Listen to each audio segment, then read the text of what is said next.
Welcome, welcome, welcome. It is our first annual CRR F1 Drivers Award Show. I am Nerdy Dark Chocolate. Below me, we've got At CMS. CMS here. And to his right, we have. Your boy Patty six one Jersey. three. Except I'm not sure which one of the two I am. Me. Oh, now I see it. I was busy watching an ad. It's all good. It's all good. All right. So tonight we're really here just to focus on the great community that we have here at CRR. You know, it's not even just the mid team. We want to show our appreciation to all the drivers, everyone who contributes week in, week out, making sure that we have a fantastic group of people just here to race, clean, and have fun. So to start us off, let's jump to CMS. Yeah, so we had a fantastic season three. It was a full season. We copied the exact calendar right from, I mean, not exactly the calendar, but we had 23 races to make F1 in 2023, and we did not have the usual domination that we'd seen in real life. There was no Max Verstappen in the league. Racing was a lot closer. Tier 1, we did have an early championship winner of Kevin, so huge congratulations to Kevin, his first championship win.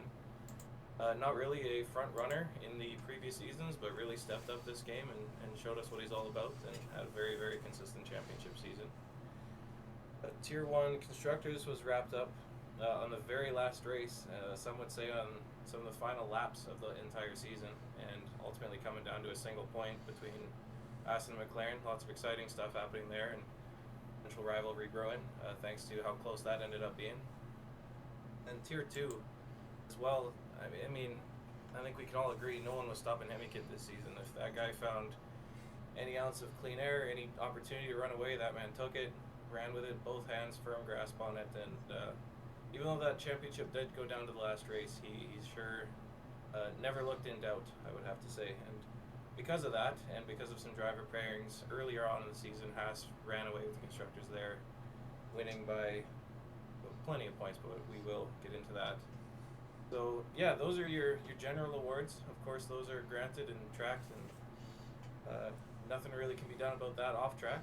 Those are hard earned and well earned. So congrats to those guys. Shout out to those guys. But of course, we do have some other awards that we want to bring up, and shout out to the guys in our League Four. So for our first award, it is Driver of the Year, and take that away, Nerdy. Yes, so our driver of the year, it's no real surprise. This driver definitely put in a lot of work. Um, so, with that being said,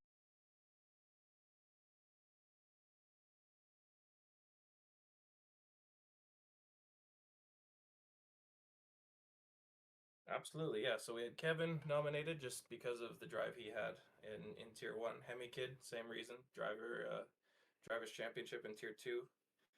Stocktonator got nominated as well for some great consistency and overall really good battling. I was nominated Driver of the Year, as well as Mr. Excitement. correct, yeah. And I do have the fortunate pleasure to have driven with our driver of the year, and I can say that throughout the season he was incredibly consistent. He was exceptionally clean with all of his driving battles, and I think he is very fitting of this award. So I announce to you our winner. Hemi Kid. No real surprise here, boys. No, A not at all. unbelievable season. If you've listened to me at all this season, I preach every single week how consistent this guy is. CMS probably tired of me talking about him, but his consistency to me it was a two-way battle between Kevin and Hemi Kid. Mhm. It was nobody else was going to win that award. Kevin started off strong, and even though they're in different tiers, I think with Hemi Kid finishing his season so strong, it edged him out a little bit. But Hemi Kid, good decision. But for me, it was a two-horse race. Yeah, and not only was he consistent, he was so perseverance with his driving. You know, he's had a couple races where he was spun or he made a mistake himself, and he just kept driving, pushing through, and just always fought through the pack, always making sure that he's finishing and also just scoring points at the bare minimum. Absolutely. Right, so why don't we jump on to our next category? Rookie of the Year. I can take that one away. So to discuss the nominees for Rookie of the Year, we have one of our commentators and beloved men announcing the awards here. Furzy was nominated. as well as Smoke, another newcomer this season. Scarenzi came about halfway through the season. Nosy, same thing. And then there was also JST nominated, and Furzy teammate, the McLaren Nerf, was our last nomination for that. And this one, there was a little bit of back and forth because drivers like Furzy and Nerf came out of nowhere, and a little earlier into the season and just put in consistent drives all the time. Showed to be a really strong team, especially after missing the first 4 or 5 races, each of them, to put in a championship battle. Each driver really proved their worth, bringing in home points, but it had to go to Nosy, and I can tell you exactly why here. Nosy, congratulations on Rookie of the Year. He comes into the league, no one really knows a thing about him. He trials well, he races clean, and he wins his debut race in Bahrain in stunning fashion, and then goes on to finish on the podium 6 more times in a row. You couldn't take that man off the podium if you tried. It took a DNF and then unfortunate circumstances for him to finish 4th. That was his lowest finish of the year. I mean, that man, he's going to be a problem next season. I'm telling you now. When a rookie, he come to all these races. I know there's some circumstances going on right now. He might miss the first couple, but I'm telling you, he's someone to watch for. If he's at that race, he'll be at the front. Definitely. Yeah, nothing to add here. He's unbelievable, and as someone who drives near him sometimes, his biggest attribute is he's so hard to pass. He's honestly so hard to pass when you're behind him. He's so consistent. He doesn't make mistakes, man. It's crazy. Yeah, dude's an absolute robot. Max Verstappen-esque. No mistakes. Very true. Very true. Fast. Yeah. He did take his engine penalties later in the season, so that did help him with those consecutive podium finishes. But yeah, he's good at staying out of trouble, and yeah, tons of pace in the Haas. All right. With that, why don't we move on to our next category? For number 3, we got Most improved driver, and why? Yeah. There's a lot of nominees for this. Of course, you have Letter P coming in late in the season. Not doing too many races, but really showing that he's ready to work. Matt Malios was nominated, as well as Pat, our lovely one of our hosts here today. Kevin Lunar Sauce, as we know him for. Nerdy, of course, another host here today. Most improved driver. And Shira is our last nominee for that one. But only one driver could take it home. Of course, only one driver. First, do you want to take that one away? Yeah, for sure. So ultimately, we came down on Lunar having the biggest improvement. I wasn't here for season 1 and 2 personally, but from what I hear, he was kind of more of a midfield runner, trying to bring in some points whenever he could. And this season, he totally turned it around. I'm not sure if he ended up taking any race wins. I think he did cross the line first in Canada because of a time penalty, he missed out on a race win. But yeah, a lot of podiums from him. He was still in the championship fight with only a few races to go. Only missed out by 40, 50 points, something like that. So he was definitely still up there and managed to beat his teammate Sides as well, who's a consistent driver here in the past. Also a front runner in Tier 1, so I think he did end up taking home 3rd this season in Tier 2. So yeah, a great showing from him this year.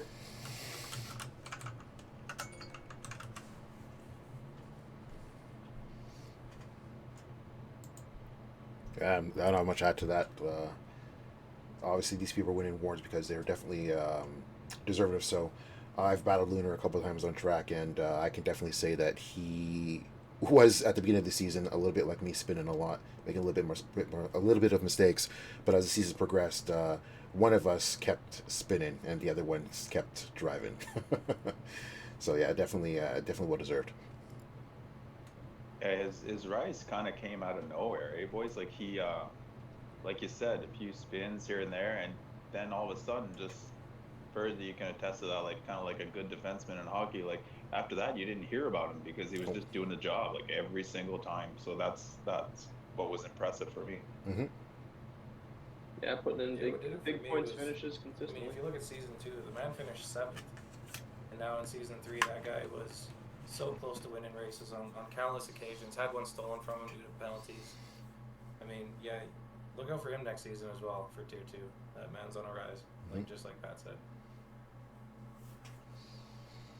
Perfect. All right, so let's move on to the next category. Yeah, best pole position lap. Mm-hmm. So we'll have Furzy run through this one again for where this happened. I mean, I can name the nominees, of course. But Furzy will announce this winner. So nominees, we had Nerf and Bahrain doing a 29.077. That was on a second lap. That wasn't even on his final flying lap. Similarly, we had Pat and Qatar doing the same thing with a 120.824. An impressive pole lap to, especially again, not be even on the final flyer. Mikin and Jeddah do a 128.135 in Tier 2. That's a very solid time. Myself in Abu Dhabi doing a 22.166, and then our last nomination was Shira again in Hungary doing a 116.279 in Tier 2. And Furzy, take it away. Who won that one? Yeah, so we ultimately decided after quite a bit of deliberation to give it to Shira, and the reason being is I believe he gapped the rest of the entire Tier 2 field by about 0.6 of a second. Nobody was even close to touching him there. A lot of great laps there from other people as well. I mean, Pat, especially, great lap around Qatar. I was never even close to that time in practice, being another front runner in Tier 1. I mean, I was nowhere near that lap. That was an unreal lap as well. But Shira, just completely untouchable there in Hungary. And honestly, would have been a pretty decent qualifying time even in Tier 1. So as a Tier 2 driver to come in, almost put in a 15 around Hungary and gap the rest of the field by that much. We just felt that that was worth a win. Yeah, I agree. Great lap. The thing with Shira, guys, this guy, when he can put it together, he's a Tier 1 guy. Yeah. We all know it. Mm-hmm. We all know it. He has moments. He pushes hard, which is the reason it'll go on some corners. But when this guy puts a lap together, he's Tier 1 material. Oh, 100%. There's some weekends where you pull up behind him thinking, "Hey, I can get by Shearer," and then all of a sudden he's gapping you, and it's incredible how he can just sway and flow like that. Just go from making small errors and just having this blinding pace. It's kind of impressive to see. Yeah, that Austria race of his where he did get that first win. I mean, the guy was never on a podium until this point, and he just blazes the entire field, running away with that GP win. That was never in doubt the second he pulled the gap. I mean, you kept thinking every now and again, I mean, this corner's a little tricky, that corner's a little tricky. Faultless, he drove. So he really showed that he can be a step ahead. And it just takes maybe an extra hour of practice, and he can really put something like that together. It can be really special. Yeah, definitely. He's definitely fast. Consistency is his only issue, but if he can get that consistency down pat, he's going to be a threat to both tiers. Down pat, I like what you did there.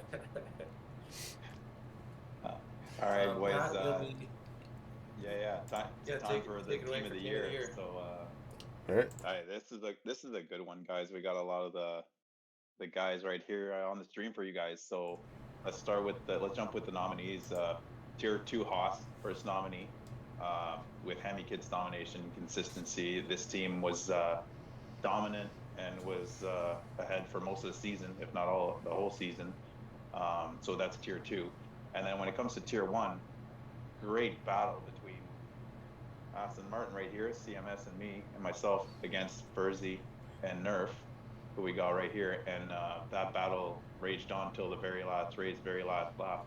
So I just think it just came down to, do we vote most dominant team, or do we vote team that had the most pressure battle all the way to the end? Ultimately, it came down to who was more dominant. Winners is Team Haas for Tier 2. What do you guys think? Oh, absolutely, yeah. It's not very often in racing you get a period of dominance, and I did say that we didn't exactly get Max Verstappen dominance, but we did get Red Bull-style dominance with Haas dominating Tier 2. And of course, we do have Matt Malleus to thank for that. He did do an impressive run twice, winning a few straight races. We will get into that later on. In Tier 2 before he was eventually bumped up to Tier 1 and raced out a lot of races there in Tier 1 because he did prove he had that pace, and that certainly helped Haas with a lot of points early on in the season. But there was no stopping Hemi Kid and Metal. I mean, those guys were at their own necks all the time in these races. They were hand in hand, oftentimes going 1 and 2. There's a clip of that coming. Very exciting stuff. Metal backing up Hemi Kid all the time. Yeah, Haas is just an exciting team to watch. Not in real life, but in our league, Hemi Kid is, as we were saying earlier, he won the Tier 2 championship for a reason, and with that came the Constructors Championship for Haas as well. Yeah, Haas's Tier 2 dominance is just incredible. I never suspected that we'd have a team win by that large of a margin in this league, considering how competitive we all are as a group. So that's, definitely an impressive run for them. Well, that's a good point, because Tier 2 Constructors was incredibly tight until you looked at the gap between first and second. 157.5 points between first and second is insane when Tier 1 comes down to a single point. I mean, so That's congrats nutty. to the Tier 2 Haas. You absolutely earned that. You earned that about halfway through the season, so congrats to those Yeah, guys. definitely. All right. With that, let's All move right. on to our next our next one. Yeah, I Pat. got the next one, and I have the esteemed pleasure, most DNFs. This is our fun category, and I'm not gonna lie, I ain't even gonna bore you guys with the nominees. There's one guy, there's one guy, and he's here, and it's nerdy. 12 DNFs, 52% DNF rate, and every single time on stream that I'm putting my money on nerdy, 2 seconds later, gone. So my question to you is, the hell's your problem? What are you doing? I'm gonna be honest with you. I like a good fight, and sometimes I see the potential to move up a little bit more, and I'm like, I'm gonna push harder than I should. And every time I do it, it rears me in the ass. I mean, it's a thing. But you know what?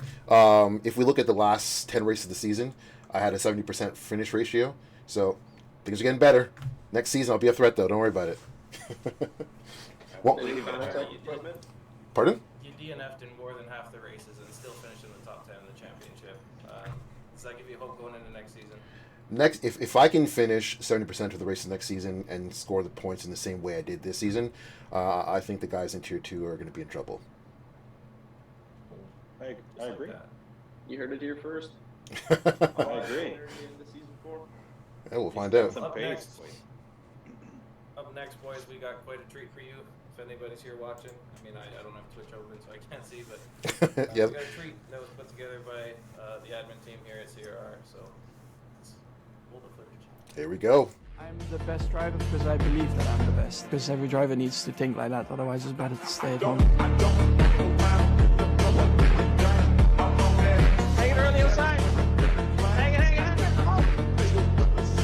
Looks clean. What a move.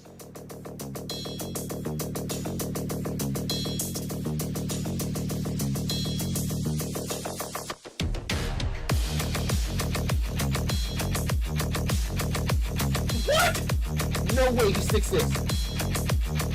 Going side by side through the finals with Kane coming into this straight.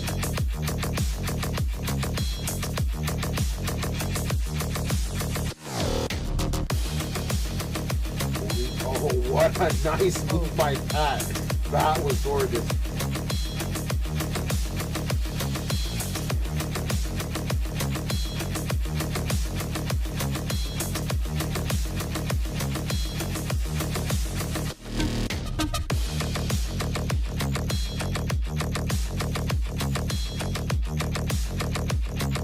Well, Matthew does get back by under braking though. He gets the switchback. Beautiful move there by Sibes. That's why he's leading the championship right now.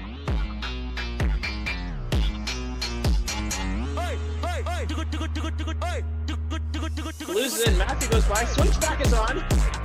What a move! And there he takes it around the outside of Matthew. Wow. Brave racing. A bold move, but it's done.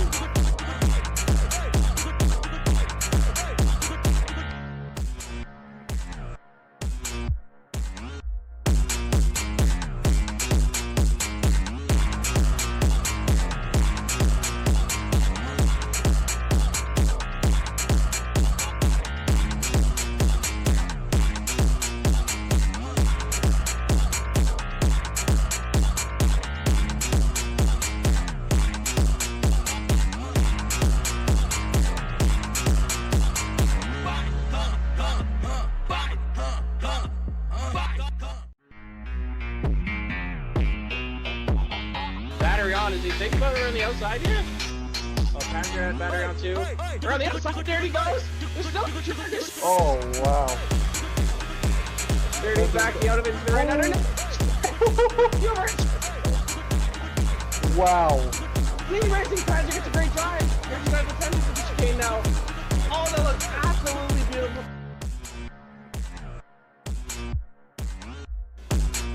Now passing the one. The outbreak, you know. No. Oh, Kevin trying to go around the outside. He's gonna pull it through into turn two. It's right on board. I think he's got a pretty good view of the entire battle.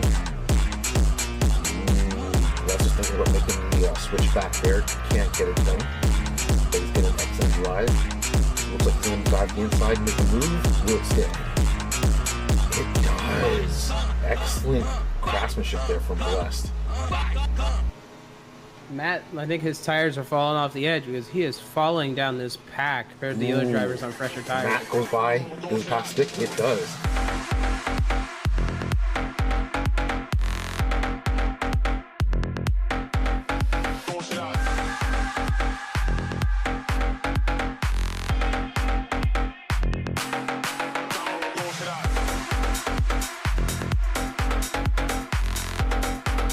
They're all so tight. Nerdy does lead the way at the moment. Just as Mr. Excitement and Lunar go side by side through the hairpin. So now side by side to the line. Hardly Sauce going back at it. They're both fresh. The Hards are looking to have it.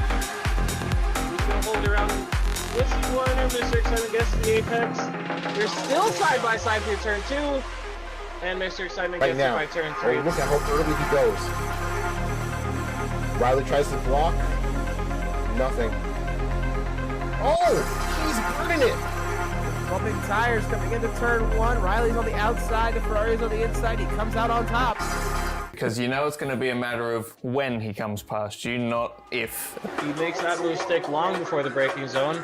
Next behind him will be Mr. Excitement, who takes the outside line and also gets by Cage. T-Mac is now entered onto the scene. Mr. Excitement right on the back of sides. T-Mac trying to go around the outside of Cage. Broadcast cam is going to show this. They're still going to go side by side into one. Oh, great. Will he use all the battery? Nerdy will go defensive. He'll beat him to the line. Emmy Kid. The Red Bull's sending Oh, it. yeah, he's going into turn one. Why did he get there safely? Side by side is on the back door. Lunar and Mr. Excitement. There's no way for him to go. He's trying to make it 3 wide. It's not going to work. Please back out. Please back out. Oh.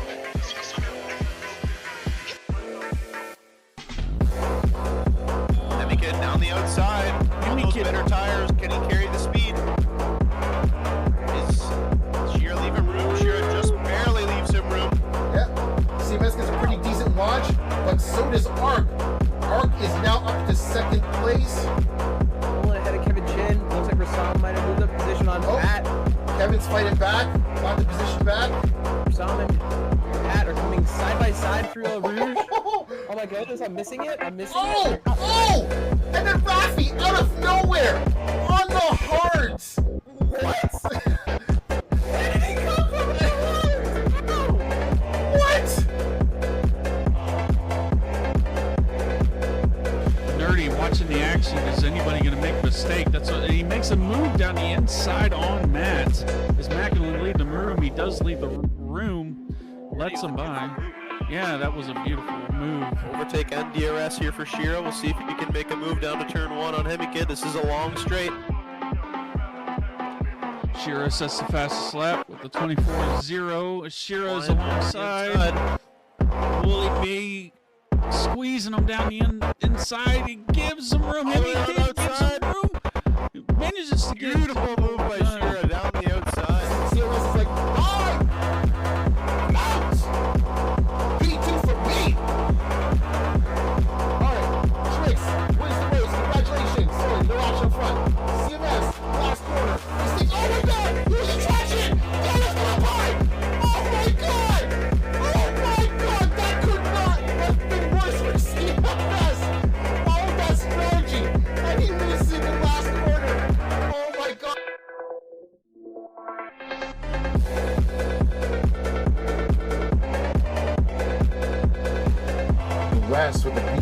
Blessed at the inside on Stocknader. Stocknader tried to break the toe and protect the inside line, but Blessed was not having any of that. This one was literally a sitting duck. Pat to the outside. Ooh, Sitting duck. Oh, he's fighting back. Pat I think Pat's good at tires. Pat closing the door out of turn 2. Only 1/10 back. No DRS. Both with overtake enabled. Who can brake later? Down to the braking zone. Looks like Lunar brakes deep. Leaves just enough room to get over. He's missing part of his front wing. And Seaman. Oh, Is he going to capitalize? Is he going to capitalize contact as well. on Bloomer? Bloomer missing a part of his front wing, not going to have as much downforce. Z-Man around the outside, moves up to second, but he gets a time penalty. Terrible turn of events for Z-Man there with the 3-second time penalty. As Lunar currently leads us, Z-Man runs a bit wide. That 3 seconds could be huge here with only 1 lap to go. He's trying to make a move on Matt. Is he going to go for 2 in one corner?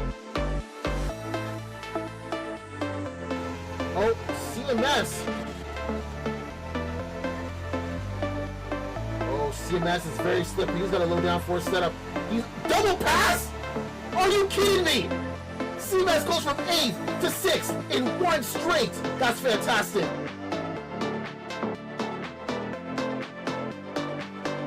Be side by side here in turn 1. He's going to make the dive. Inside, leaves room on the outside. Super with less downforce. Gonna try and switch back here. Golden with a beautiful, like he said, switchback on him. Symes thinks about the outside around Bless. Bless takes a tiny line though. Symes tries to get it under power, under traction. He does have it. The DRS open. Can he go around the outside? He does. Mr. Excitement now has entered this conversation. They go too wide through this left. Symes all over that curbing again, and Mr. Excitement does go through. Symes tries to hold around the outside of the penultimate corner. Flat through the last one. Excitement again now beside Bless. Bless peeling off into the pits. Although Mr. Excitement still has DRS, sometimes can't make a move on him. Bless pitting to get off of those mediums. Symes and Mr. Excitement go side by side. Symes gets the better traction. He's back by Mr. Excitement. Struggling for straight line speed, but Nerdy has a reaction to S&M. Gonna make it 3 wide, 4 wide. S&M's got nowhere to go. It's 3 wide to turn 1 though. Nerdy with a triple overtake. Down into 6th place. Beautiful from Nerdy as Super not wanting to let it go. But he'll have to let him go. He gets a much better run this time. Battery is on for both drivers. Can Bradley stick around the outside of Matthew? Matthew does brake late to defend. They go side by side exiting turn 1. Bradley all over the curbing, still side by side through 2. Into the carousel. These drivers are still sticking to each other's sides. Matthew braking later into the carousel. Bradley has to hold a tighter line. Gives Matthew space on the exit. Matthew gets a better drive. What beautiful action through sector 1 for these two drivers.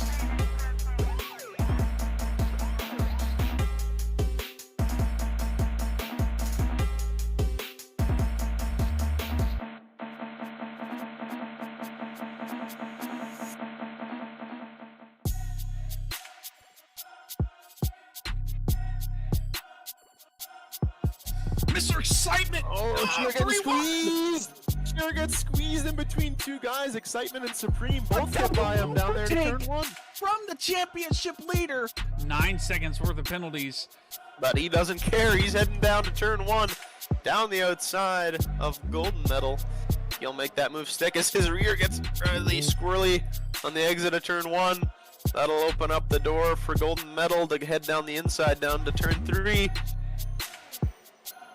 So he goes defensive. Super will have the DRS yet again. Will he get the traction down? They will be about even. His DRS flap will open. Will he look down the inside? Will he look down the outside? He'll look down the inside, but Golden Medal squeezes him a little bit. They both get decent traction. Zuper still Side fighting by with side Golden Medal. to turn 6. Can they keep it on track? Yes, they can.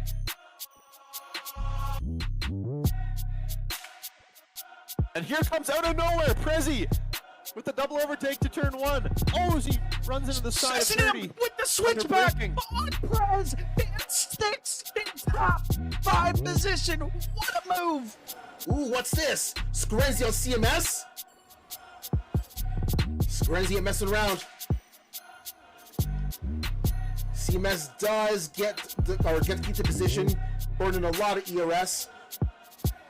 Oh, there's a mess right here. There's 4 drivers battling right here. Oh, yeah. This is interesting. CMS trying to go around the outside of Prez, and he gets by! What? Does Prez have damage? That's not emotional? Damage. Oh, no, and now it looks like he's getting swallowed up by Scorenzi as well. CMS gets by Rex on that straightaway as well. Rex is trying to fight back off track.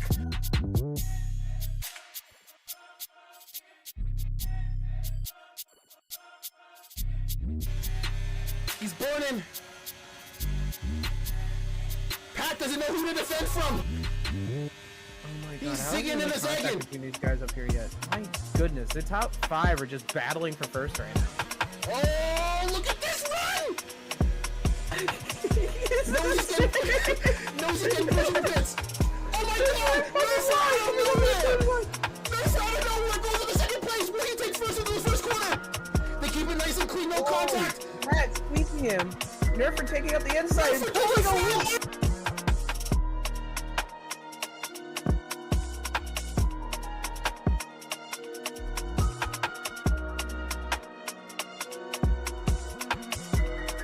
And looks like Savage a bit wide of the exit of turn 1.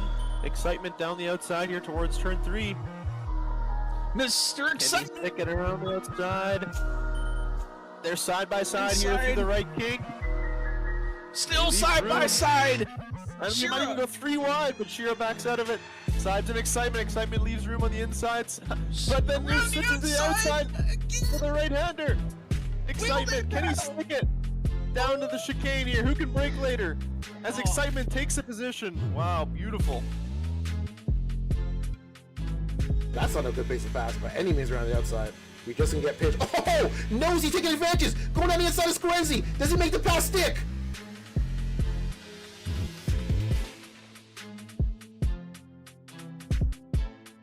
He goes for a late dive! Whoa! How?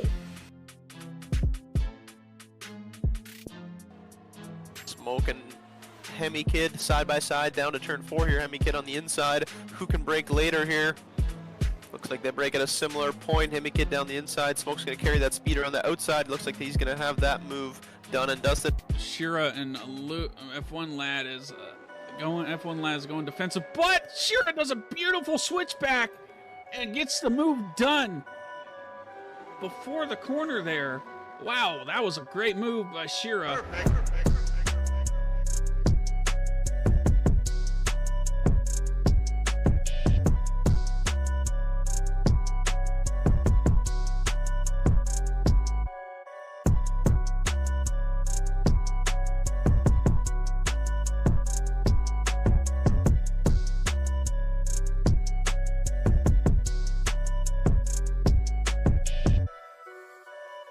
He fares, he look like he's going to be cruising off this victory. Up front, he can just preserve the tires, and wow, Knight is desperate to get by. With the hard tires on those mediums, trying to out-traction him in that corner did not work, but he was really going for it.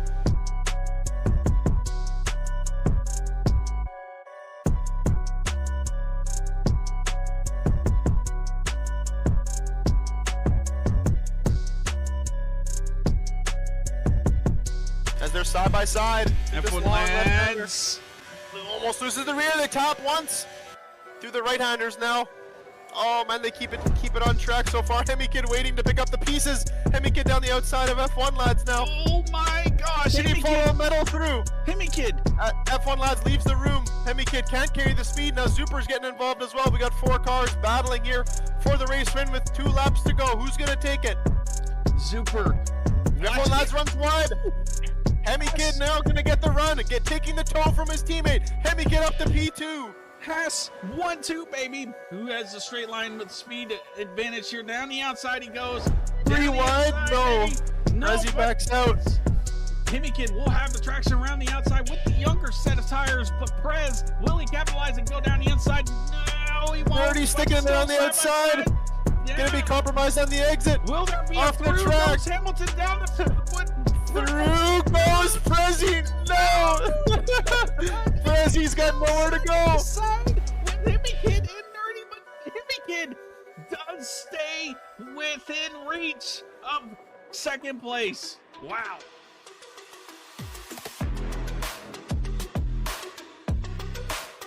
Himmikin maybe looking down the inside. No, he's good. He's happy with the position that he's been granted. I do want to mention, though, that Excitement might have gotten side pod damage from that contact with Zizos. Hemmikin down the outside through the right-handers of Lunar as he's going to make that move stick. A beautiful move from Hemmikin. We might be headed for another 3 wide here into the quick left-hander. Hemmikin trying to defend from F1 Lads, but also trying to attack Nerdy. Hemmikin down the outside. Gonna look for that switchback here as F1 Lads gets up on the curb. Gonna have to be careful. Hemmikin tries to go down the inside through the right-handers. Nerdy tries to keep it down the outside, carries that speed, but Hemmikin down the outside for the left-hander now. Nerdy cuts the corner, keeps it on track, though, leaves room on the outside. Hemmikin, and they're still side by side. And Hemmikin has to concede, but Nerdy runs wide and Nerdy's gone. Nerdy's gone into the wall. Oh, half a lap of unbelievable racing there ends in disaster for Nerdy.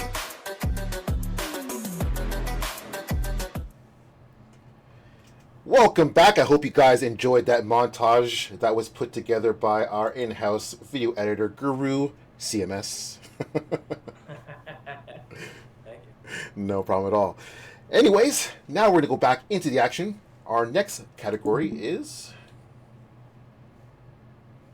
Got the most memorable race. So we got quite a few nominations for this one, and then announce the winner. So one of the best races of the year, definitely Tier 1 Monaco. Just a classic Monaco race. You know, 2 guys fighting it out, me and CMS fighting it out the entire race, lap for lap, right down to the very last lap. You know, I was sniffing his gearbox for every single one of those kilometers until eventually he binned it. So thank goodness for that. But big winner for the night was Pat with a huge undercut, hit it under or towards the end of a virtual safety car and just hung it out on the hard tires for like 26 laps. So yeah, just an absolute Monaco classic there. Awesome race. Tier 1 Austria, full of lots of action, including the sprint race as well. I know Scarenzi, brand new racer at the time, took the win in that one. CMS wasn't quite able to steal, or was there time penalties? I can't remember in that one. Refresh my memory. Was there a time penalty involved? I finished like 3 tenths behind him, but I had 3 seconds of time penalties, so Scarenzi took Okay. my line, yeah. Oh, okay, yeah. So yeah, Scarenzi took the win in, I believe, his second race, something like that. So Something like yeah, that, second or third. yeah, battles up and down the field there. A lot of quick guys starting at the back at the sprint race. So yeah, lots of action in that one. Tier 2 Abu Dhabi. You know, it's just off in the montage there. Tons and tons of clips from that race. Turned a not very known as a very racy track into quite a racy track. Yep. Lots of good clips there. Tier 2 Zandvoort, I wasn't around for that one, so I can't speak on it too much, but I think it might have been partially wet. I know it was for Tier 1 partially wet. Was it for Tier 2 or no? Tier 2, no, not wet. Everyone like started wet and went dry. Oh, did they Yeah. all start wet? Yeah, Tier 1 we did. I'm not sure about Tier 2, but yeah. Tier lots of 2, I action think, was for heavily sure. cloudy. Yeah. There was a few clips in the montage there from that race, including Bradley and someone else. I can't remember who was, but we'll get to that later anyway. But yeah, lots of action in that race. Tier 1 Japan was a good one. Late safety car. Yeah, lots of action up and down the field in that one as well. Tier 1 Abu Dhabi also, yeah. So you know our league turned that track into a bit of a good one.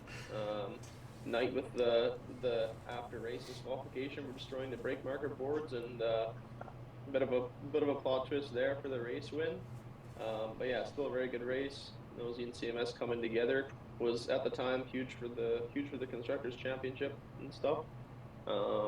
Tier 2 Vegas, lots of plot twists in that one with all the safety cars, extremely slippery track, brand new track we'd never raced around before, so provided some good racing for sure. And then Tier 1 some Spain, great I passes. think. Yeah, great for sure. passes in Vegas, man. Yeah. And last nominee is Tier 1 Spain. I think that was probably the most tightly contested race of the season. I believe the top 5 in quali were separated by under 2/10 or something like that. And in the race, you could tell everybody was just side by side. We did have a few bit of contact, a few touches, a few taps here and there. That took a few people out of contention for the race win, and Nosy ended up taking that one home, as you'd expect, as we talked about earlier. But yeah, just another classic there on a pretty tight track. Very good racing. So the winner, ultimately, we decided on Tier 2 Abu Dhabi, as I think basically every single lap of that race, there was people fighting. I had the pleasure of streaming it with my teammate Nerf, doing the Tier 2 stream for that race, and yeah, it was just action-packed up and down the grid. Battle right to the very end, late safety car, all the ingredients for a good race, and yeah, they definitely delivered. Yeah, I mean, you had all the makings of an absolute classic. In so many of these, Tier 1 Monaco is, I mean, classic Monaco, a close quality. Jersey, I found you and I were like within a tenth at so many tracks, and Spain was another one, of course, where so many people were now also within that tenth of us. Zandvoort, another not normally racing track, but so many people choosing to go side by side. There was a bunch of really good races as well that weren't even nominated, so. For what it's worth, this season, with all the tracks that people said they didn't like or weren't used to, all the new faces that we had, it was an incredible season. But if you had to go watch a race back, that Tier 2 Abu Dhabi is undoubtedly like the one that's going to give you the chills, the laughter, the tears. It's an amazing watch.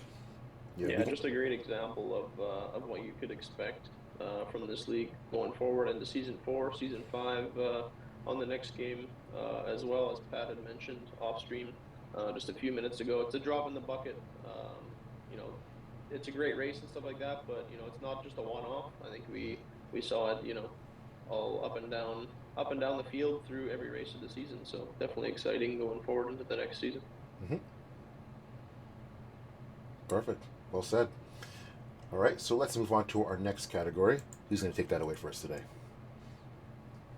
Yeah, I absolutely can with Best Overtake. A lot of nominees for this one. You guys would have seen all these nominees in that montage videos we just showed for you.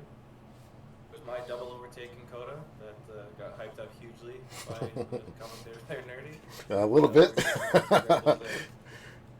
But outdone immediately by Nerdy's triple overtake in Qatar, a track that's very hard to pass on. You got to use a lot of battery, and that's exactly what Nerdy did to get by 3 people in one corner and fought off a little bit of resistance there into turn 2 and 3.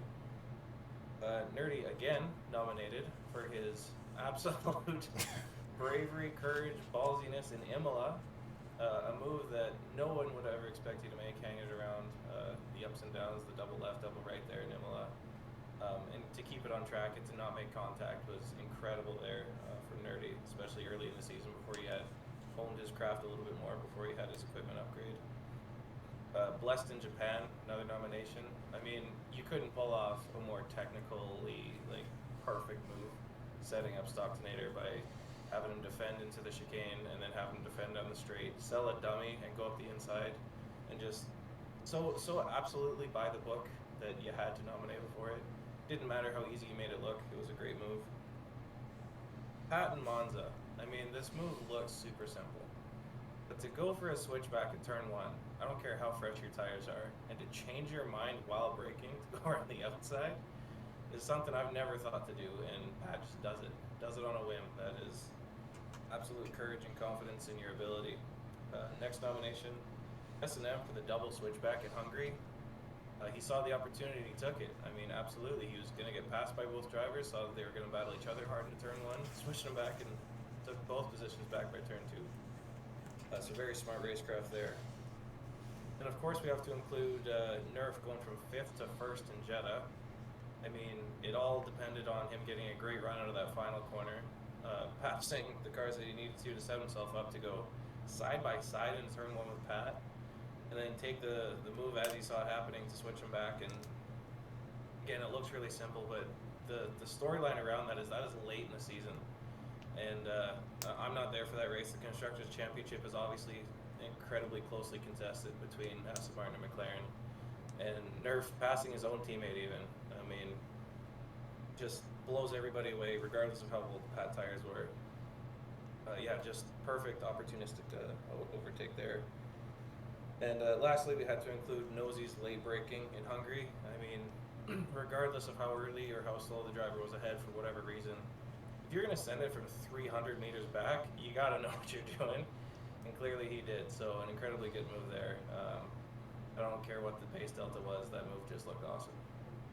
But, of course, there can only be one winner, and that goes to Nerf for the overtake in Jeddah. Like I was just saying, I mean, to go from 5th to 1st in a matter of 2 corners, like, you don't ever see that in real racing. I mean, I know we have equal cars, but you sure didn't make it look that way. I mean, hell, yeah, even there's defending from Pat, he was... Go ahead, Nerdy. I was gonna say, hell, even in Formula One, you don't see Max Verstappen with his absolute rocket ship making that amount of passes against backmarkers. So it's still a moment of great driving. It was just phenomenal. You can't beat that moment. I'll tell you what's most impressive about that pass for me, being the guy that got the last guy to get passed on the switchback in turn 1. See, I made a mistake in turn 1. I'm on old tires, but to me, the magic of this move is on the straightaway. It's not the switchback, because I went way deep and he goes by. The magic he did on that straightaway, just weaving by in front with 4 cars and kind of just going for it and finding these gaps, to me, that's where that pass was made. That's where he won that award. Mm-hmm. Great spatial awareness. Mm-hmm. Oh, for sure, yeah. You can't second guess a move like that, and you can tell he didn't, so well earned there. We can move on to Best Battle now, Best Battling Moment. A number of nominations again for this one that you all would have seen just in the montage there. Excitement, not giving up in Miami, another classic commentary moment for me, cutting out, just like as I was doing when I was watching Nerdy and Imola. Excitement is in a battle, and you look like you're going to lose 2 positions, and you go around the outside in the S's in Miami, which you're not supposed to be doing. And he does, and he gains positions back and continues that fight on. It's absolutely insane to be doing that later in the race, too. Saib's going against 2 guys in Zandvoort. Again, looks like a losing battle and just doesn't give up. He looks like he's dropping positions back in that late DRS zone in the lap.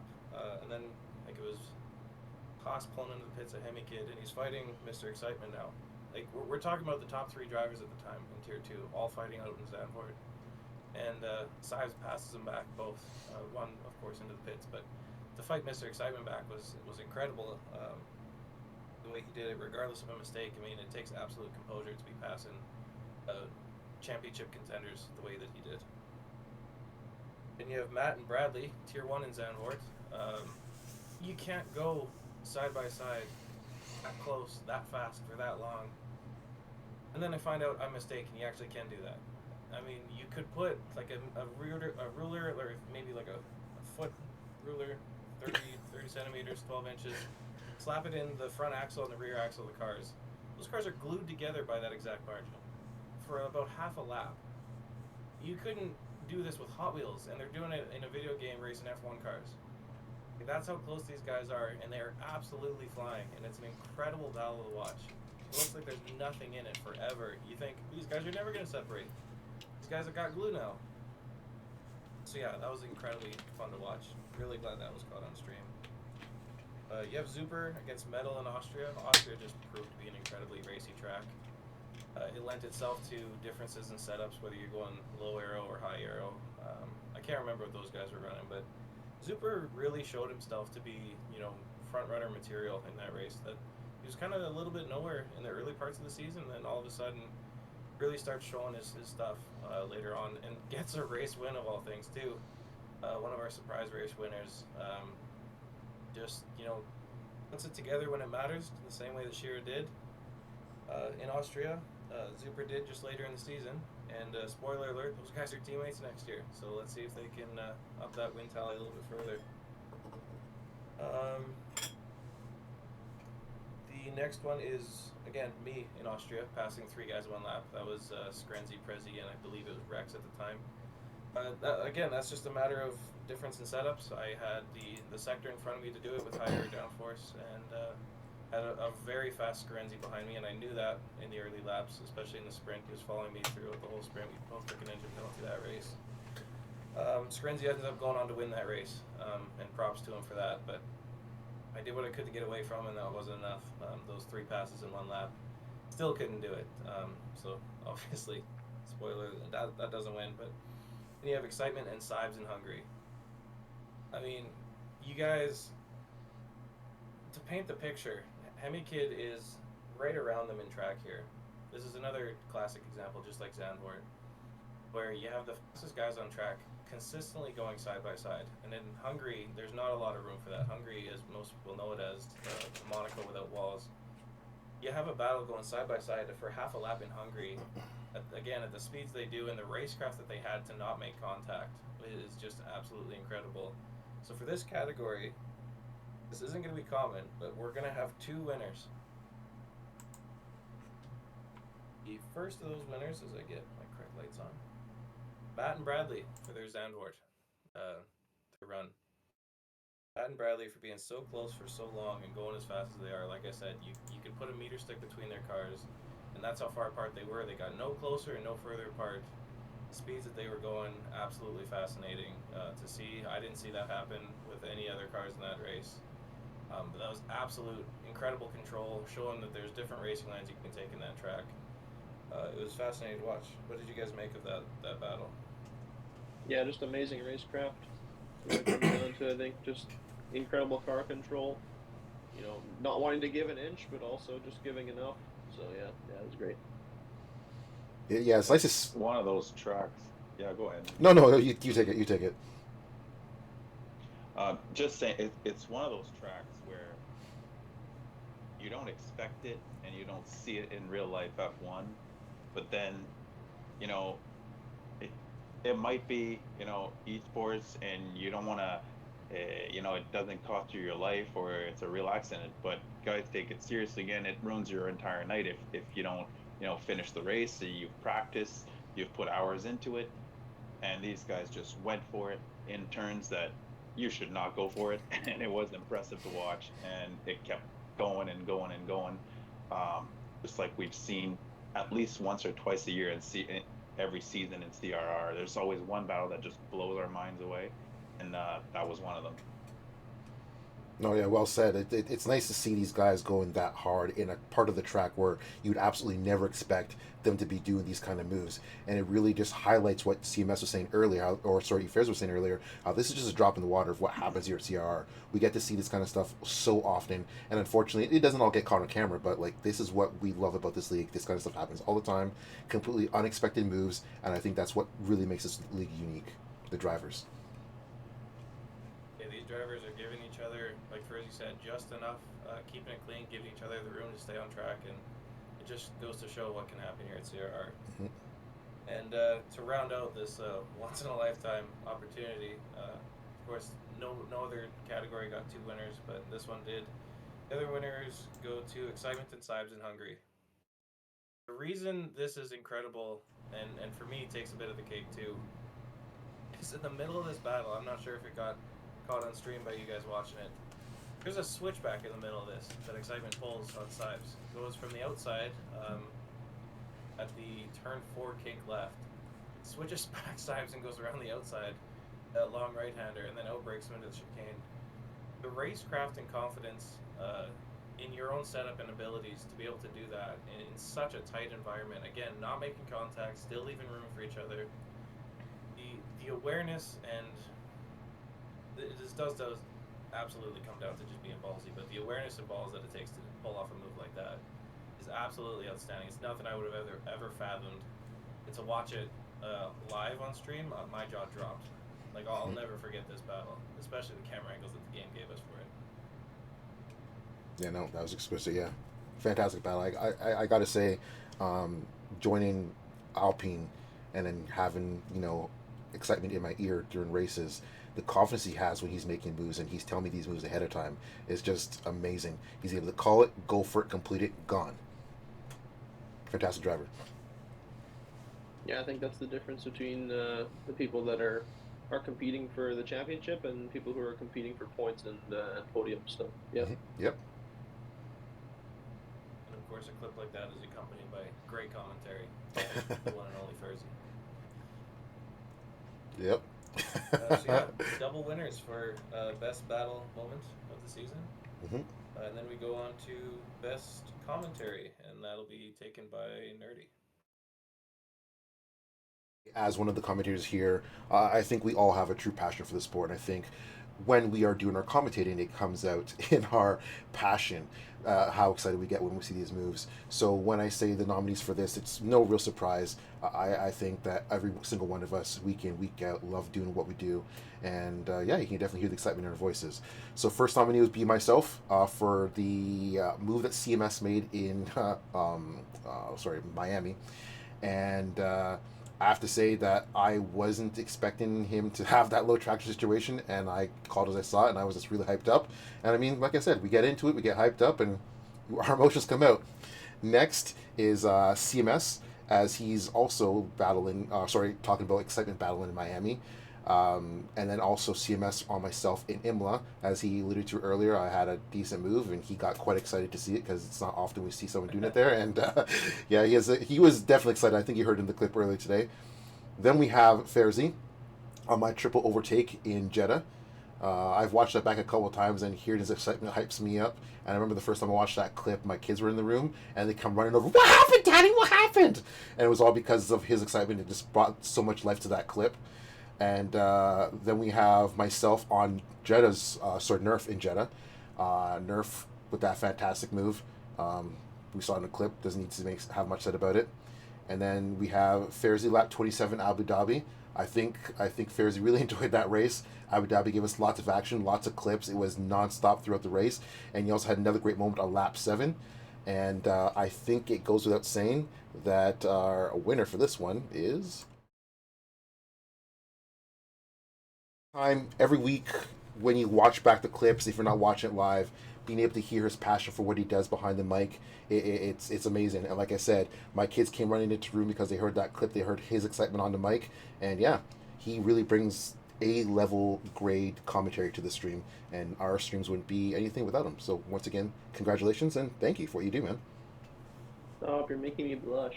I don't have the British accent that you expect when you're watching Formula One, but I'm doing my best with what I got. So. Let me tell you something. Like, you are such a calm speaker, but when you get excited in the races, there's that contrast, which makes it so much better. Because we have some guys just in life everywhere who just speak the same, like they're calm all the time or they're hyped up all the time. You have that nice contrast of like being calm, and then when something happens, boom, that makes it enjoyable to watch. Thanks, brother. Yeah, it goes without saying, we have dual commentary in every one of our streams. There's always a wonderful chemistry that has to take place. And Furzy has found that with his co-commentator Nerf. Just how they play off each other, and the moments that maybe aren't even like the most spectacular. I mean, Abu Dhabi, as we've already spoken about, was a spectacular race. Furzy just paints it in such a picture that makes it so rewatchable. As we talked about, that race is the most rewatchable. It's got the most entertainment factor for me, easily by far. It's just showing what our streams come down to, and it's that entertainment and enjoyment factor. Can't beat it. No, not at all. I guess I'll close out the awards. I'm not even sure, guys, honestly, if it's an award or not, but there's one last person we need to talk about, and it's a huge shout out, and I'm not gonna belong it or whatever. It's Jamer. This guy races in Tier 1, and if there was to be an award for this guy, it's the cleanest driver, most respectful driver. Nobody ever says anything bad about Jamer. He could be in 2nd place, he can be in 7th place, he can be in 18th place. when you put a move on Jamer or he puts a move on you, it's always done perfectly. I don't know where he gets I don't know where his brain is at, how he always knows where to position the car guys, but it's always perfect. There's always just enough room, tons of room.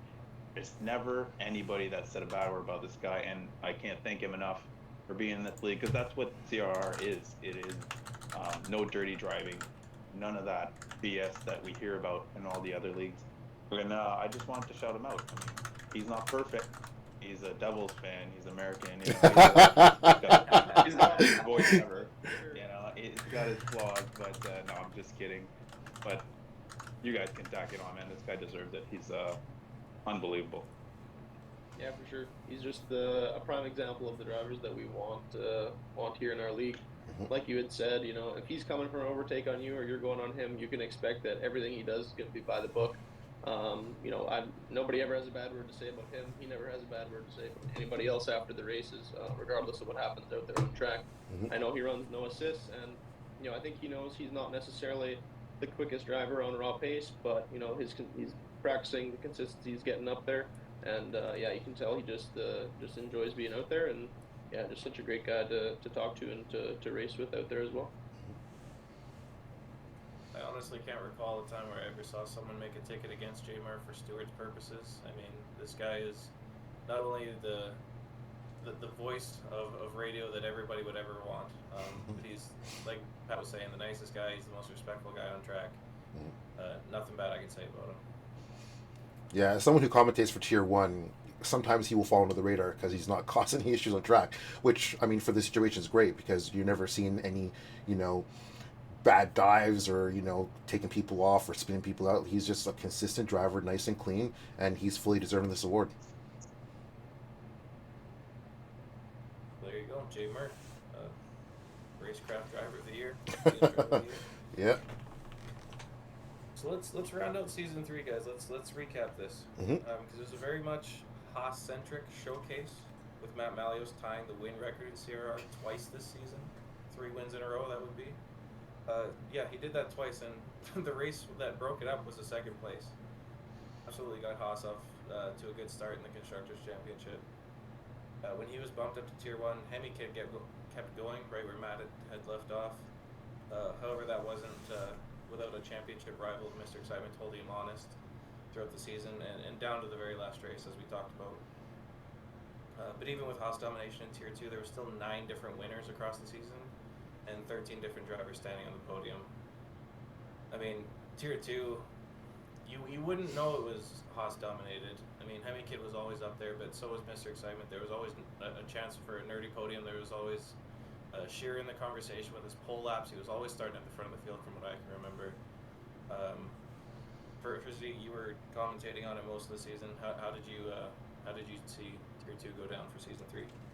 Yeah, I had the pleasure of commentating for like 3/4 of the season there, so I got to see all the races from that point onward in Tier 1 and 2, and yeah, just such a mix up in the field, especially when you mix in the engine penalty system that we're doing this season.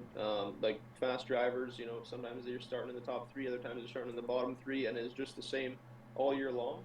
And please refresh my memory, how many different winners and podium finishers did we have? Because I know it was absurdly high. Yeah, 9 different winners for Tier 2, and then 13 different drivers standing on the podium. Yeah, so that's crazy. There's such a mix-up. That's nuts. All the time. I know we'd hop in to do the interviews after the race, and you know, every single race it's somebody new that's never been on the podium or never won a race before. So yeah, it was awesome. Yeah, that's definitely one of the fantastic things about our league. Was nutty to watch. It was crazy to watch because I watched most of the streams, and it was either Hemi Kid filling my heart with excitement, if you know what I mean, and then on the other side, Nerdy just crushing my heart 52% of the time to watch the races. You had to call out that is a very specific percentage, right? I didn't even write that down. I'm telling you, it was, but we're talking about drivers, and there's like 16 to 20 of them on any given Sunday for season 3, and it was wild to watch. It was fun. And that's one of the great things about our system here, where we separate the drivers, is that even though, yes, we have people who are consistently winning or consistently finish at the top of the timetables or the races, every race there's always a chance for someone. There's always that one breakout driver that can come in and surprise everyone. I mean, look at Shearer, for example. At the beginning of the season, he was kind of nowhere. He was a little bit inconsistent, but at the end of the year, he was a serious threat, getting pole in Hungary by a huge 6/10 margin, and then I think he got a win, or is it 2 wins did he get in Tier 2? I think just the one, yeah. Just the one? But even still, like that's the beautiful thing about our league, is that you know each week that you're not going to expect the same thing. There's no Verstappen or Lewis Hamilton domination. It's really just a real tight group of racers battling on a track, and honestly, you never know who's going to win, and that's what's great about it. Yeah, I think the opportunities are endless, especially with safety cars and stuff like that. Like just the two races from the end of the season there, around Silverstone in Tier 2. There's an early safety car, or some early part of the race anyway, and Zuper comes in, hangs it out on the hards, picks up even I think a couple track limit penalties, but with some fighting further down the field, slowing up a few drivers, he made the right strategy call and took his first win. When I think that he didn't have the most insane raw pace the entire season, but the opportunities are always there. Just he picked the right strategy and took a win. So definitely. Well, boys, a similar but yet slightly more impressive story occurred in Tier 1, it must be said. There was 10 different race winners and 21 different drivers, when you count the reserves, finished on a podium. In Tier 1, Kevin cruised to an early championship, ultimately winning the championship by 67 points. He was crowned thanks to his consistent results with 4 races still to go. He had checked out with that 100-point lead and just brought it home when he needed to. However, the Constructors' Championship was separated by that single point between the Aston Martin boys and McLaren. There's a handful of rivalries going into next season that we're about to talk about, I'm sure, when we discuss the team moves and teammate moves. But Tier 1, Nerdy, you commentated on that one. How'd you see it from your point of view? Oh, man. I honestly don't even know what to say. Yeah, come back to me. Seriously, yeah, come back to me. I'll tell you, as a driver, it was I'm not someone who gets easily stressed. I'm usually pretty calm. As CMS is my partner, as my teammate, I usually don't get mad for very long. But season was good, man. It was close. It was hectic. I mean, the first 3 races that Burzy joined this league, me and our cars were glued together all the time, and went down to the wire. And it seems like a lot of people had sometimes good luck, sometimes bad luck. Kevin checked out. Kevin, big props to Kevin. I said earlier, he kind of finished the season not so strong. I think he went on a drinking or food binge after he had the 100-point lead or something. I don't know what he did, but it was over for him. But it was just so much fun to drive. You never knew who was going to win. And even if you had an idea through the time trials or through practice, oh, these 2 guys are 6/10 ahead, you never knew. Still, some people had way better race pace than quali pace. It was incredible. Yeah. Yeah, I don't have a whole lot more to add, to be honest. I think Pat covered it pretty well. Yeah, as a commentator watching back the Tier 1 races, or even commenting on the Tier 1 races, it was always mixed emotions, and there's always so many things that you're watching out for. So many different plot lines, so many different things that were happening on a track at any given moment. But throughout the year, the one thing I can say is that there was always subplots to the main plot, and that was always kind of nice to follow throughout the races, which also kind of made it tricky because you never knew exactly where to watch the action. But all in all, I think the Tier 1 races this year were absolutely phenomenal. I absolutely love the fact that the championship, the Constructors' Championship went down to the last race. It would have been a little better if CMS, unfortunately, could have been more consistent with being at races. You did miss a couple at the end there, buddy. It's all right, though. Because had that not happened, I bet you the Drivers' Championship would have been that much closer and would have had that much more entertainment for the viewers as well as people like myself. But no, yeah, it was a great championship. I hope that the seasons coming up are just as close and just as entertaining, because I think that's going to be an absolute phenomenal thing to watch. Better than real F1, to be honest with you. I think just to build off that a little bit, Kevin did kind of run away with it a little bit this year with a few races to go. He had, 100-point lead or whatever. But I think coming into season 4, there's definitely quite a lot to play for in terms of drivers and constructors. But drivers, CMS did make a few mistakes. I did too. A lot of us did.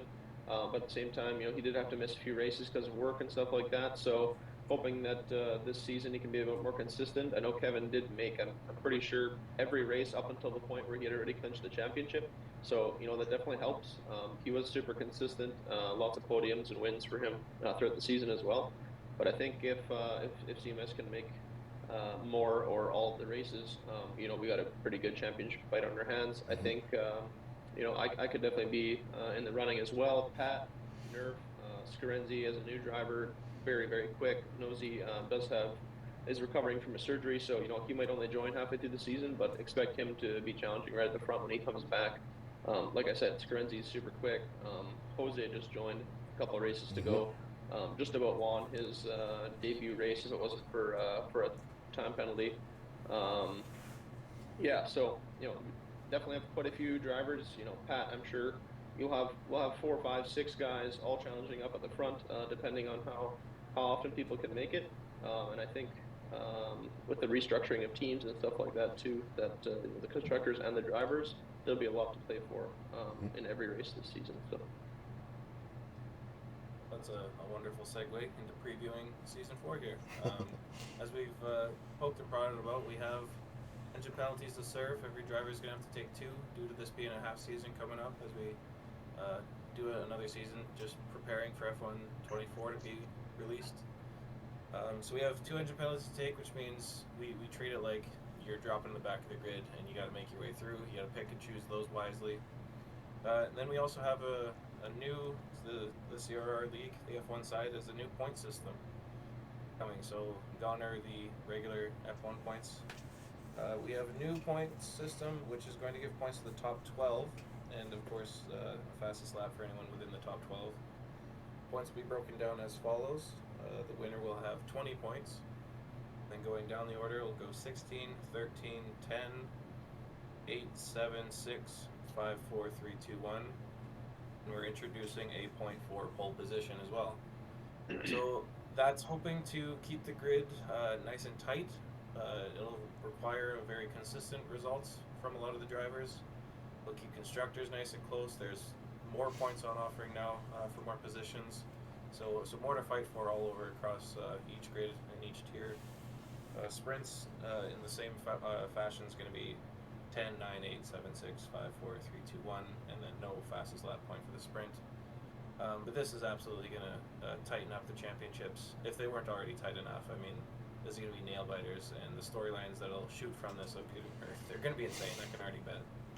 And that's also going to really reward people for consistently showing up to races, because sometimes you can have a bad race, but if you're showing up and finishing, you can be able to have a higher probability of scoring some points since we're going down to the top 12. Absolutely. So it's definitely be a game changer. I think the new point system benefits, like we've already touched on, benefits consistency, and I think especially for the constructors, that definitely accounts for both drivers on each team. Scoring consistent points will be even more important than before, rather than one person always finishing in the top 3, other person barely able to score points. It's going to hurt their chances as a team as the points are more evenly spread through the top 10. It doesn't award the dominance quite as much, and at the same time having points all the way down to 12th in the full races and 10th in sprints also. I mean, I'm pretty sure we should have pretty full grids this season. We've got looks like we've got 20 drivers lined up for both tiers already, so having more points on offer farther down the field gives people more to fight for. Even the people that are fighting more towards the middle or back of the field, they still have more points on offer back there. So yeah, that segues us beautifully into the different teams that we're going to have fighting for those Constructors' Championships. And Pat, I believe you got the words on that. Yeah, exciting new changes. Some people changed teams, teammates for season 4. So I'll run you guys through it so you get an idea. CMS, I'm only missing a couple, so when I get there, I'll ask you if we have a guy yet. But literally, it's almost full grid, so we're very close to filling everything. So I'm gonna run through both tiers of the same car in alphabetical order, and you guys want to stop me, talk about some of the drivers. If not, we can do it at the end. It's up to you guys. So we'll start with Alfa Romeo. And tier 1, we have the defending champ, number 1, Kevin, and number 51, Jamer. And then in tier 2, we have Lunar, number 3, and Uncle Gino, number 37 this season. Moving on to AlphaTauri / I'll call them Racing Bulls, Visas, MasterCard, whatever you want. Call them whatever you want. But for tier 1, we have Zoolander and Tosu. And and tier 2, JST number 29 and Stealth number 27. Now moving on to Alpine, we have Blessed number 99. And does he have a teammate, CMS? Blessed will be paired up with a man that I know as Gaff. Gaff, there you go. So Yeah. another Gaff, team yeah. filled. And then for tier 2, we have 71 Zizu and number 94 Gray. Now moving on to Aston Martin, the team that I call in both tiers, I'll call them Team Canada because we got 4 Canadians and we got the team owner who's Lawrence Stroll. So let's go with we got Patty here, number 33, and yours truly over there at number 30 CMS, and Mr. Excitement, number 18, and number 24 we got our very own Nerdy here. So there's Team Canada for you. Now moving on to Ferrari, tier 1, we got Nosy, number 4, and Prezi, number 52. And tier 2, we got Lewis, number 15, and Cam, number 4. Moving on to Haas, Fate, number 43, and Knight, number 13. And we have the defending champion and the defending champs for the constructors. We have number 8, Sides, and we have number 1, Hemi Kid, who just had an unbelievable season. We can talk about this right after, but the defending champs are staying put. And exciting to see these boys, see if they can repeat. As for McLaren, we got this guy right there, E. Ferzi, number 14, and Nerf, number 88. There you go. And for tier 2, we have Metal, number 19, and DRPR, number 6. Don't know Derper. if that's how he goes by, but what's that? I call him Derper. Derper. There you go. Pepper, Dr. Pepper. Oh, Dr. Pepper, yeah. Mercedes has number 45 Rassam and number 5 Stocktonator. And at tier 2 we have S&M number 25 and number 21 Supreme. So Supreme moving from the Aston Martin team to the Mercedes team. Red Bull tier 1, we have Mr. Hides, number 20, and Jose, number 29. And tier 2, Zuper, number 7, and Shira, 17. And ending with Williams, and who we can discuss it, who I think is my dark horse for season 4, Scorenzy, number 36, with Cesar, number 93. And do we have drivers for Williams for tier 2 CMS? I do not have. Yeah, I had moved Craig in AlphaTauri, so that puts Stealth number 27 and Vaughn number 32 in tier 2 Williams. Okay, so I have Stealth as AlphaTauri, so we'll readjust these guys, but That was a literally only a trialing couple thing that spots. just happened earlier today. Yeah, all good. So we just have a couple of spots, guys. So that I think it's gonna be awesome. I think it's gonna be, both tiers are gonna be awesome. Like I said, defending champ Kevin taking number 1, defending champ Hemi Kid taking number 1, defending champs Aston and Haas, and my dark horse for season 4. Maybe I'm jumping the gun. Scorenzy. What do you guys think? Well, first off, I think you having Scorenzy as your dark horse is a pretty good guess. I mean, he showed impeccable pace the few times we did see him. I think that legitimately he would be able to put a championship run together if he were here for the full season. But with that said, I think a lot of the teams that we have are going to be interesting to see because we've got some new drivers, so it's going to be interesting to see the pace of them, and also see the dynamic with some of these new teammates in both tiers, actually. So yeah, I'm actually quite excited to see how this turns out. Yeah, I know we do have a few. Go ahead, Seamus. Well, just despite the domination seen by Haas in Tier 2, I think that's all going to change in Season 4 in Tier 1 and 2. I think we have some of the tightest teams with race-winning potential in just about all of them in teams up and down the grid for both tiers. It's going to be incredibly close, especially thanks to the new point system on offer. I mean, this will be one for the ages. I'm already predicting that. We did have a few drivers stepping down to Tier 2 from Tier 1 and a couple coming up from Tier 2 to Tier 1. I know Gray was dropping down to Tier 2, so definitely expect him to be fighting near the front of Tier 2. Definitely a championship contender, I think. I know Prezi was stepping up. Sorry, continue. Sorry. Okay, never mind. Nerdy already locked up the championship, so ignore that. But yeah, I think Prezi's stepping up to Tier 1. Be paired with Nosy.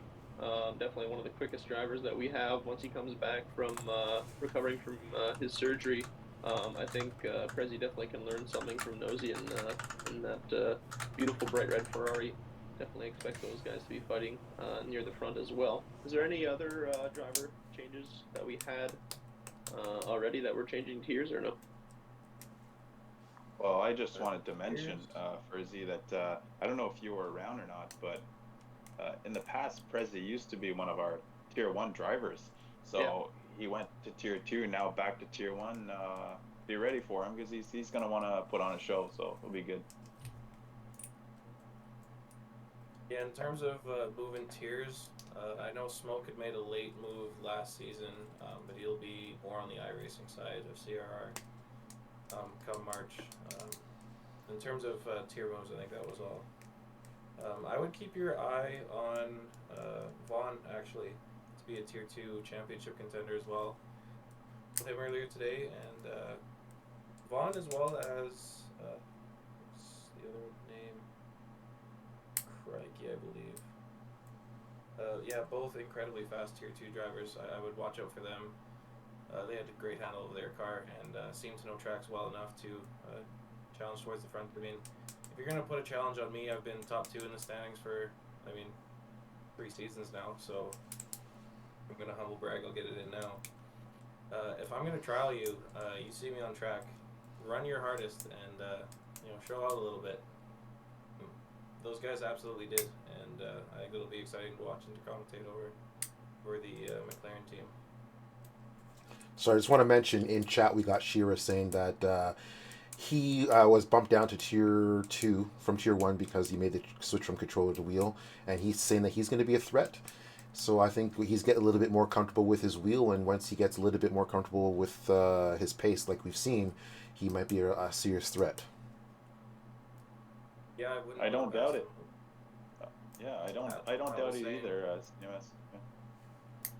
I was saying he can put together Tier 1 potential. He's just gotta do it more consistently, and I wouldn't put it past him to be a mid-season or a season 5 bump up to Tier 1.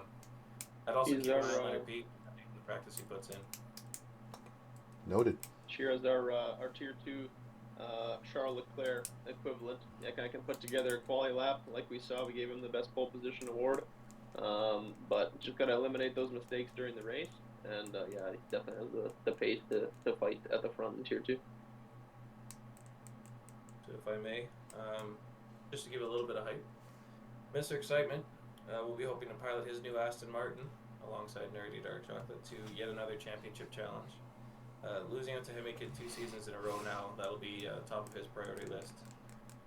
His new teammate Nerdy found some fine form after an equipment upgrade late last season. So hopefully we expect this team to challenge at the top of the table. Hemikid's former teammate Metal, who looked to be just a fraction behind him for most of last season, will be looking to make that one final step to consistently challenge for more race wins in his new McLaren. And Hemikid's new teammate and good friend Sides will also be looking to regain some of his early Season 3 form and mount a title-winning bid like we saw in Season 2. Shira and Zuper, like we talked about, were underdogs last season, but both found themselves winning a race as they continuously developed and honed their racecraft. I'm looking forward to seeing this Red Bull pairing continue this upward trajectory through to Season 4 and trouble the front runners more frequently. Lunar Sauce, 3rd place last season, but our most improved driver, found himself with 7 second-place finishes, so that first win still eludes him in CRR. Hopefully Season 4 is where his fate finally changes. And then what about new faces like F1 Lad and former Tier 1 driver Gray, as Frizzy pointed out, they'll be looking to make names for themselves in that tier, with common podium finishes around the corner for them as well. What are you guys predicting for Season 4 constructors? Who do you think takes it? Because I think without any disrespect, I think Haas still takes it. If I had to put money on it for Tier 2, I think Haas still takes the constructors next season. Yeah, I think they're definitely the team to beat for sure. I think Nerdy and Excitement might have something to say about that. We got some new drivers in there as well. S&M and Supreme are both race winners as well. So yeah, there's definitely it'll be tight for sure, I would imagine. But I think Haas is still the team to beat. Oh, definitely. I mean, both their drivers finished in the top 4. So, I mean, if they're going to consistently score points like they did last season, then they're almost guaranteed a shoe-in to be the Constructors' Champions. Obviously, my team at Excitement did quite well last season, finishing in 2nd place with had some technical difficulties. Otherwise, I think he would have had the championship. And then there's obviously myself, who's very inconsistent. I'll say that I might not be able to put up the kind of points my teammate did, but I don't think it's going to be as easy for us to be competing for the Constructors' Championship as it will be for Haas. I think they've pretty much got it locked in. I agree with you there, Pat. I think it's a very good sorry, my God, I can't talk. A very good chance for them. You got to consider something though with these new team switches and teammate pairings. Pat and I in the Tier 1 Astons do now have Nerdy and Mr. Excitement as our little underlings. We'll be looking to mentor you guys, I know that, throughout the season. A little bit of setup recommendations here and there. I mean, you never know. Also, I want to say, just keep an eye on that Williams team. I'm looking for big things from them.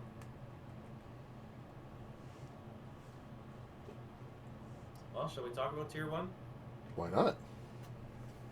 Over in Tier 1, Kevin may find it much harder this season to take home a win, let alone an early championship. This could be due to a resurgent Aston Martin pairing of myself and Pat. And the ever-present Fairzy, who never seems to have an off day on track. I'll say this right now, Fairzy is a man that knows a thing or two about keeping it close at the sharp end. Losing out to myself in Singapore for a win by 0.2 of a second, 2.14 to be exact. And Felton, Nosy, and Jeddah by 16 thousandths of a second for a 2nd place there. So he knows how to keep it close on track and right at the sharp end of it, so watch out for that man as well. Shout out goes to Prezi again for taking the step up to Tier 1. Paired with last season's Rookie of the Year, Nosy. Nosy's a man that you can't really push him off the podium unless he's taking an engine penalty and you just hold his ankles, make him drag you up the field. I mean, this guy's almost unstoppable with his racecraft. Yeah, our rookies like Nosy, Jose, Screnzi, they have a hard time finishing off the podium, these guys. If that keeps up, expect to see these gentlemen marching to the top of the standings in Season 4 now that they have a whole season to put together some points. With 9 teams currently having race-winning potential, out of at least one of their drivers, expect like the tightest Constructors' Championship battle with the most teams that you've ever seen. And I mean, the same goes for drivers. I'm almost betting like a 2012-esque like championship battle. With 4 possible like winners.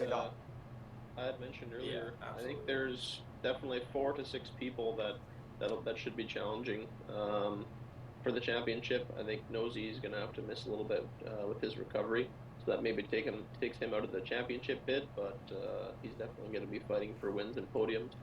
But once he's healthy again, yeah, I think there's quite a few drivers that'll be challenging right at the front. Yeah, so I thought the same, and then compound that with the fact that we have a new point system. I think it could be 6 to 7 people, a long period of that season, fighting within range. You know what I mean? Yeah, absolutely. I could definitely see us pulling up to the last race of the season with 2, 3, 4, 5 people even still with the possibility of winning the championship. So should be quite exciting. Absolutely. Our last race is a sprint too, I believe. So with Lots of points up on offer. Oh, so many points up for offer. Yeah. Yeah, big swings. Expect big swings. And we talk about these rookies and new faces driving. Like seems to be day to day now. We're getting new people all the time. Look forward to knowing more about the drivers. With driver highlights coming next season, another great way to get involved. Just watching these Twitch streams and learning more about who we are and what we represent. Another great way to get involved is to join our Discord using the link that I'm sure WiseBot's been throwing in chat this whole stream. You can participate in our community night coming up next weekend. If you find yourself enjoying what you see, submit a driver application when you get in this Discord and join in for this wonderful season coming up ahead.